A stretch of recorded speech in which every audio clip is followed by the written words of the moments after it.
It's that time of month again. This time for the Monster of the Month, we're talking about trolls. Welcome to the Blue Dragon Guild. I'm Baron. I'm Chris. If you want to see more D&D content on your YouTube feed, hit the subscribe button. We upload video every week. As Chris said, this is the Monster of the Month, and we are talking about trolls. There's several fun little things you can do with trolls, several fun big things as they are a large-sized creature. Trolls are one of those kind of iconic Dungeons and Dragons monsters that, pop up in several different published adventures. And today we're going to talk to you about how you can use one in your own games. As Baron said, they are a classic monster that have been around in D&D for a very, very long time. And what's so good about them, in my opinion anyway, is that trolls don't have a society like most monsters do. Yeah, they're descended from like different types and everything, but they're primarily used as like mercenaries for different creatures. They can be for a hag, they can be for like an orc group, they can be for anything really. And I think that makes them such a great fit for most games because while that seems basic and sort of an easy in to have a monster, you have to bribe them based on their lore to make them fight for you, and that is still no guarantee that they're going to fight or do what you want because it says in the monster manual they are bribed with food and treasure, which can be anything. And if you don't give them enough, well, they're not going to work and they're going to do something else. And I think that's really cool. And they're very strong Yeah. and powerful. So, if you're putting them in your game and that's the ideal is something's trying to bribe them, it could just overpower them and maybe your NPCs don't make it or your PCs get to bribe it and it fights for them. That Yeah. sort of thing. They're very fickle monsters, but they're very, very formidable for being such a low CR. They are challenge rating 5, which is pretty cool. That's a good middle ground for putting them in a game. Not too tough, but just tough enough It'd be a for things, and they have pretty good stats. it'd be a good boss fight if it came to that in one of your games. So they have an armor class of 15. That's not bad. It's not great, but it's pretty good. Pretty average. That they do have 84 hit points. So they are on the larger hit point side for a CR5 for most basic monster manual monsters. Speed is 30 feet, so just like a normal humanoid, but their strength is an 18. And most of their attacks are strength based. They get a bite and claw attacks, and each of those do moderate damage, a d6 plus 4 for the bite, 2d6 plus 4 for the claws. However, the troll has a keen smell, so it can basically track your party because it gets advantage on wisdom checks that rely on smell, so perception. So it's hard to hide from it because it can smell you out. And it also gets multi attack, which is going to be really bad. So it gets 2 claws and a bite. So potentially that is going to be 5d6 and change worth of damage. I mean, when you compare it to, like the flail snow, like we talked about last month, I mean, they get so many different attacks. But this has some force behind it with that 2d6 and plus 4 with the claw. I mean, if you get up on this guy, he's gonna lay a beat down on you. Right, and I think that's what you said. It makes it a really good boss fight because this guy is all about combat. Hmm. Other monsters sometimes they're combat oriented when provoked. These things, that's their goal, Yeah, is to just yeah, beat you up, and that's it's easy, and that makes it easy for the DM to run because they're very the straightforward sort of yeah, monsters, and then they can play with it with that. But I mean, this thing could super murder a party member yeah, it very could. easily. Yeah. One really important thing with trolls is they have an ability called regeneration. Troll regains 10 hit points at the start of its turn, but if the troll takes acid or fire damage, the trait does not function at the start of their next turn. and the troll dies only if it starts its turn with 0 hit points and doesn't regenerate. So your party could potentially think, yeah, we killed the troll. And they loot everything, they leave. Well, the troll's not dead, so he's coming back for them. And going back into that keen smell that Chris talked about, they'll be able to track you down. What's really interesting about that is it's fire or acid. Yep. So I think, some parties might be smart and maybe they burn bodies of things that they find. Yeah. Just because, sometimes that's fun and people do things, or they've brought it from other games and other media into that, oh, we have to burn the bodies, whatever. But no one ever really, one, uses acid Yeah. outside of spells usually, and so no one really carries it on them. Yeah, yeah. And if you don't have fire, like if your whole party has dark vision and you don't really care about torches, you're probably also not going to have acid. So this troll is just going to keep coming back over and over until you guys figure it out. And that's super fun. Which, I mean, that could, potentially be like a really fun plot point, or just a really fun gag for your party. Oh, let's farm some XP again, guys. Here the troll's back. Right. Yep, well, we've killed him 6 times today. Let's do it again. This is a really neat thing, I think, that a lot of monsters don't have, because a lot of monsters have some sort of like partial hit point buff or regeneration, but nothing like this. I mean, this thing comes back to life pretty quick. Yeah. I mean, 10 points at the beginning of a turn is a lot. Yeah. Yeah. Compared to some monsters that regain like a D4 amount or a D6 amount, or just little bits that your DM might have done, but this is a flat 10 that you have to keep wailing on every time. So there is a variant in the monster manual that is up to Dungeon Master discretion, and that is a loathsome limbs variant for this troll. And basically what it means is whenever the troll takes 15 or more points of damage at one time, it must be slashing damage, you get to roll a d20 and see what happens to it. On a roll of 1 to 10, nothing else happens. It just takes the damage. On 11 to 14, one of its legs is severed, if it even has legs left. 15 to 18 on the roll, one arm is severed, if it has any arms. But 19 and 20 is where it gets interesting. The troll is decapitated, but the troll dies only if it can't regenerate. If it dies, so does its severed head. So now you have a severed living head of the troll and a body that is technically still fighting shape. So that's super neat. It can even reattach these during its rest. So if you give the monster a rest, or your party again thinks they've killed it and don't notice that it's still alive, it can just reattach. And parts start to regrow. However, the severed part acts on the troll's initiative once it's severed and has its own action and movement, so there's another initiative disruption on the part of whether it's a head or an arm or so on. It gets various stats, AC, hit points, just like a normal monster. If it's the leg, it's unable to attack, but it has a speed. Arms can attack with claw attacks and move, so that's creepy and weird. And if its head is severed, it loses its bite, and its body is blinded. However, if the head can see it, the body is not blinded. So that's just weird and fun to be like, oh, you cut the head off. Well, it's still looking at itself. Now it can still attack you. Oh, that's great. And it also modifies like its move. I mean, it makes sense. Like they did a really good job with making it make sense. If it's missing a leg, its movement is halved.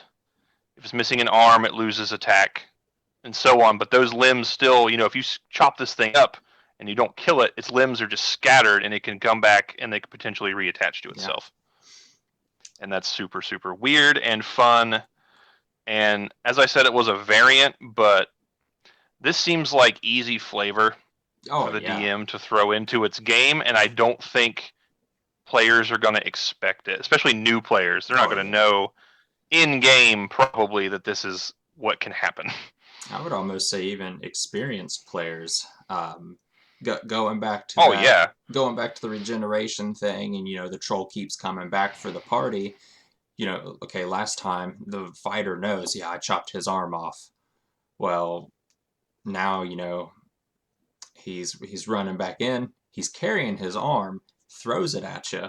Now the arm's crawling around on the battlefield.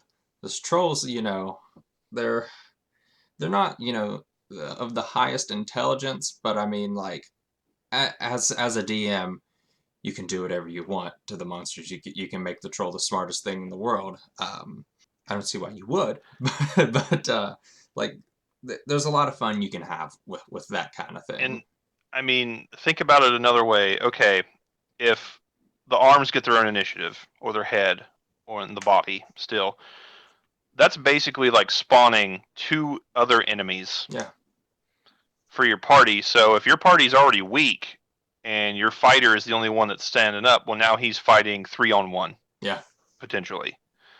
And because it can reattach and you have to use acid or fire, if you don't have any of that again, that's bad. yeah. Like, I mean, there's only so much you can do to figure this out. And if nobody knows anything about trolls in game, you're going to keep going through this over and over. Yeah. Another thing I like that is straight out of basic troll lore is that they're extremely susceptible to mutation. So that is unlimited options for the DM. You can do anything. If you want your troll to breathe fire, it can breathe fire. If you Yeah. want it to have extra limbs, extra heads, anything you can imagine, wings, whatever, you can do it, and it just is accepted that this happens Yeah. in like troll D&D lore, and that's pretty neat because D&D is all about making your own stuff and modifying, but this is on its face telling the dungeon master, hey, this happens all the time, do whatever you want. Yeah, yeah, And that's really neat. yeah. I think that's a good lead-in to some other trolls that you can find in Mordenkainen, Tome of Foes, page 243. There are some troll. I'm not gonna say troll variants, but there's some other versions of the troll. I believe there's 4 of them. That is correct. Yeah, there's 4 different kinds in there, and as we said in last month's video, I mean, a lot of the monsters in Mordenkainen's Tome of Foes are a little higher CR. I think the lowest one here is CR 7, going all the way up to CR 13. The trolls in this, they have undergone some sort of mutation, like Chris had talked about. The first one I want to talk about is the Dire Troll. Basically, this is a troll who has come across some other troll that has had the tar beat out of it, limbs severed. So this troll has wounded himself and attached these other parts. So he can have 3 or 4 heads, 4 or 5 arms, more legs if you want. I mean, the picture of the one that they have in the book, he's got 3 heads and 2 other faces, like, right on his stomach. The party sees this thing coming at him. They're going to be a little afraid. This troll is actually huge in size. It's a CR 13. They have armor class 15, same as the basic troll in the monster manual, and hit point pool of 172. Their cool special ability that they get is Whirlwind of Claws. It's a recharge on a roll of a 5 or 6 on a d6.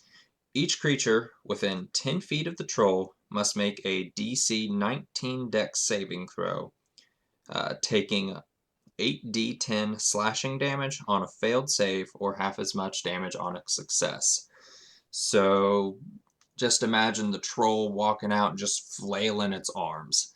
I mean, 8d10, I mean, yeah, you're level... Wow. This is a CR 13, but I mean... Still, even if you're level 13, that's terrible. Yeah, I mean... Like, you are hurt. The average damage that they have for you, if you don't want to roll it, is 44. But I mean, at the max, that's 80 damage if you roll perfect.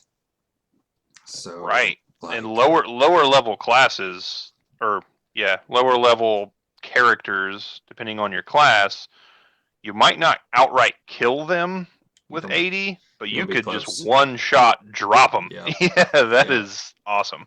My first one that I want to talk about is interesting. It is also in Mordenkainen, and it is called the Spirit Troll. Basically, the lore is during this troll's regeneration, it was blasted with some sort of psychic energy. So basically, it gets blasted with this energy. It unknowingly becomes a incorporeal spirit formed troll. Looks the same. That's cool. But it functions almost like a ghost. So it gets the movement, incorporeal movement, so we can move through other creatures and objects like difficult terrain. So that's pretty neat. It just can't stop inside something or it'll take damage.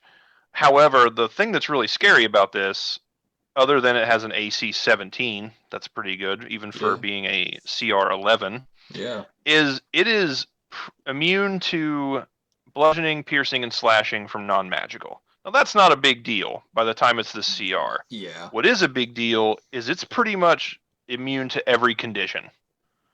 So you can't grapple it, you can't paralyze it, you can't make it exhausted, you cannot even petrify it, knock it prone, unconscious, or restrained.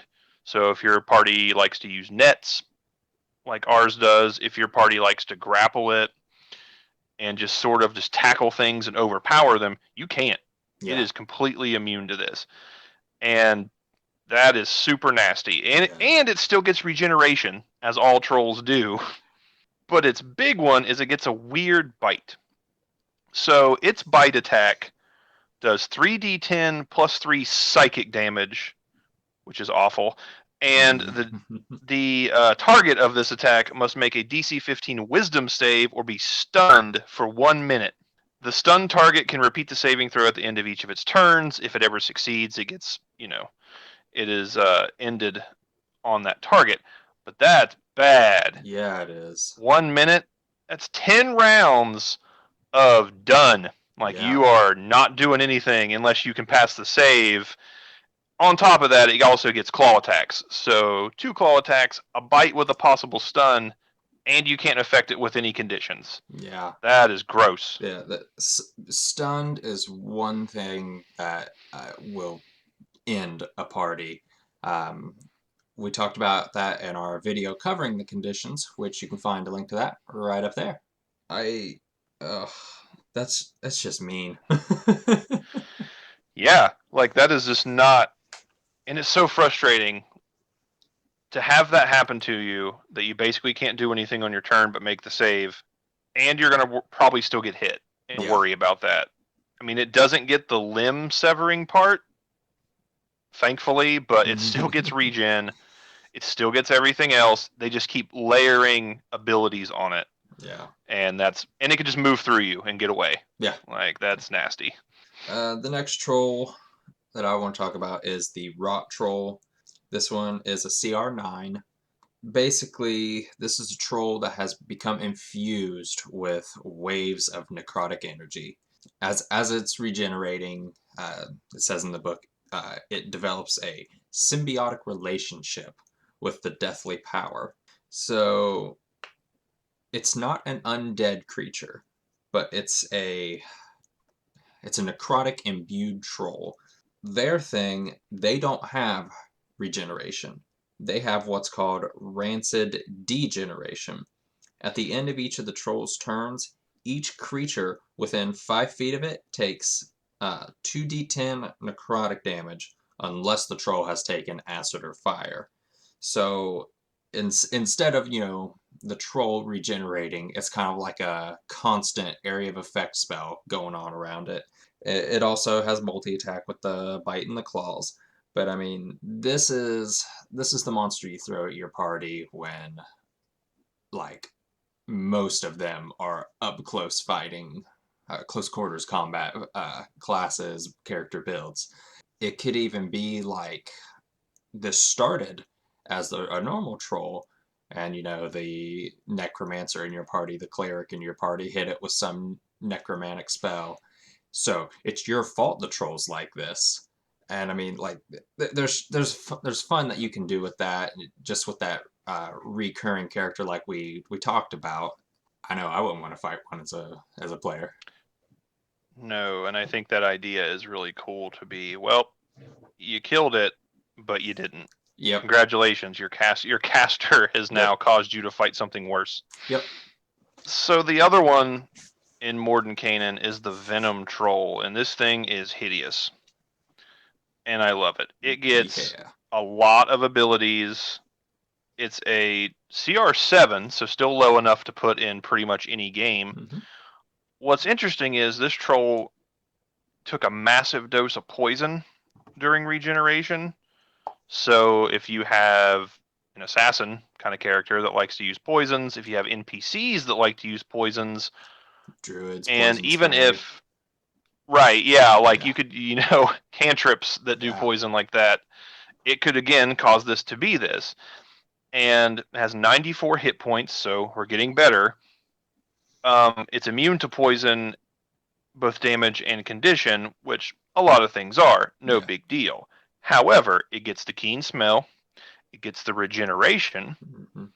and also something called poison splash. Whenever it takes damage of any kind but psychic, so that's already hard Yeah. to not make it do this, everything within 5 feet of it is splashed with poison. Oh. It takes a default 9 damage, also, or 2d8, so whichever if you want to roll or take the average. Which, if you're some classes and races are, they're not immune to poison, they're only like Resistant. resistant. So you're still going to take half. So that sucks. Every time you hit it, all of you are taking that. Yeah. So again, if you're up close, neat, you're killing it, you're also taking damage. Oh man. It also gets multi-attack, the bite, and its bite does poison damage and gives the poison condition upon a failed save. That's still pretty standard. The worst part is this thing called Venom Spray. It's got a recharge of 6, so you only get to use it once unless you can roll a 6 on a d6 at the beginning of its next turn. It slices itself with a claw, spraying that poison in a 15-foot cube. So the troll will take 7 damage, or 2d6. It cannot be reduced, so it must take, so it's weakening itself, it must take the damage. However, everything in that 15-foot cube has to make a constitution save of 16. If they fail, they take 18 or 4d8 poison damage, and they're poisoned for 1 minute. On a successful, they take half as much and aren't poisoned, and they get the saving throw at each of their turns. So you're beating it up, taking at least 4 poison damage every turn, everybody around it. Yeah. Then it decides, hey, I've regenerated. I got 10 health back. Let me take 7 of it off. Cut myself 15-foot cube, 18 damage or higher. I mean, if you roll high, 32 damage like to everything if they fail. That is excellent. And it's a CR7. No one's going to know what this is. Mm-mm. I mean, it's showing up. It's just dripping like it's a gross looking troll. And it's dripping some stuff, but it doesn't, I don't think anybody's going to be like, let me taste it and see if it's poison. You don't know what it is. It's just this gross troll blood that it starts spraying out everywhere.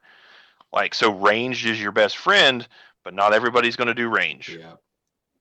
And it's damage of any kind but psychic. So your casters are naturally going to blast it from afar, spraying your melee guys. Your rangers are going to do that.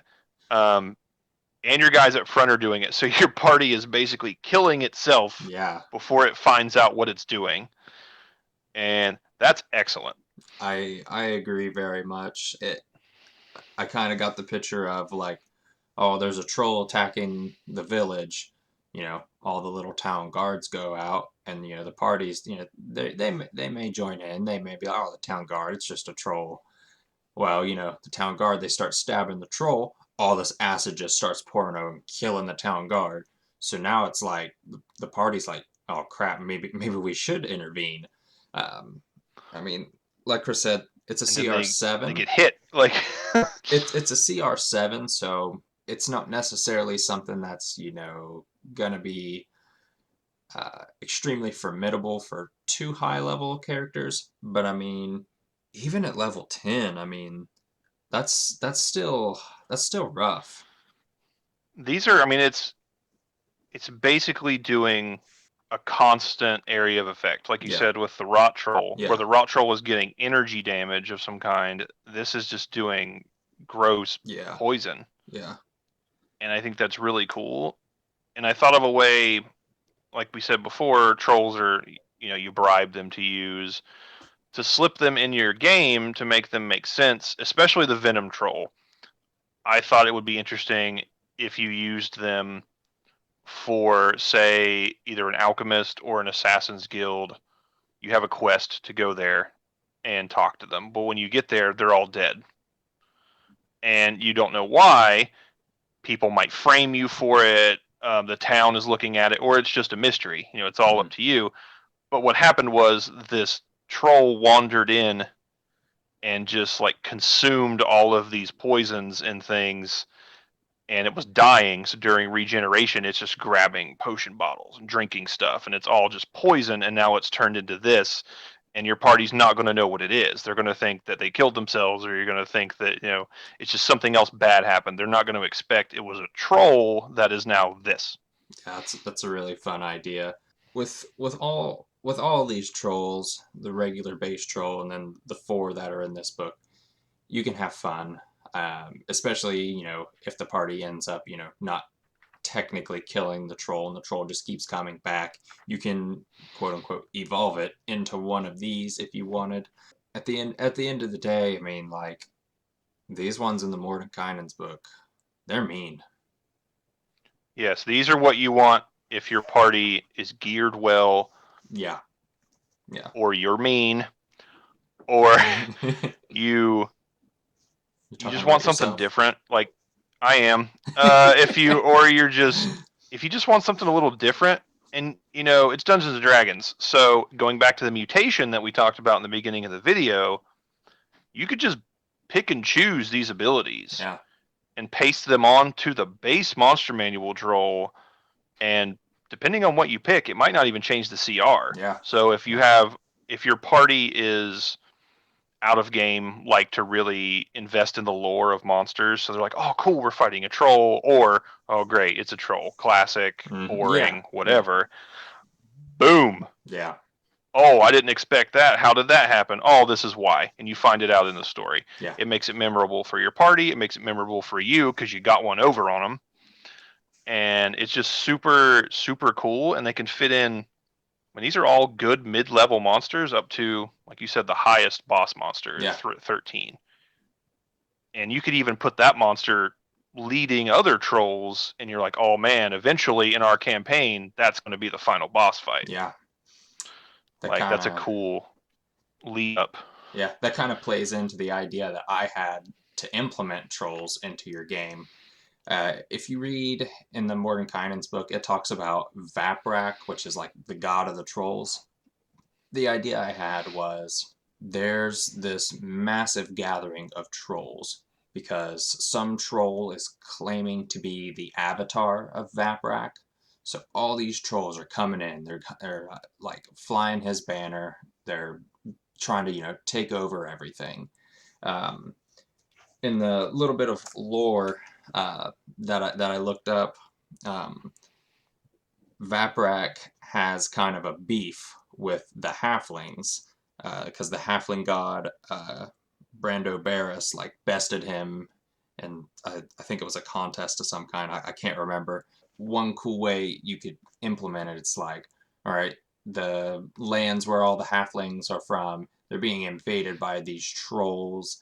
So the party goes in, tries to figure out what's going on. And then that's when all this stuff about Vaprak, they learn all this different stuff.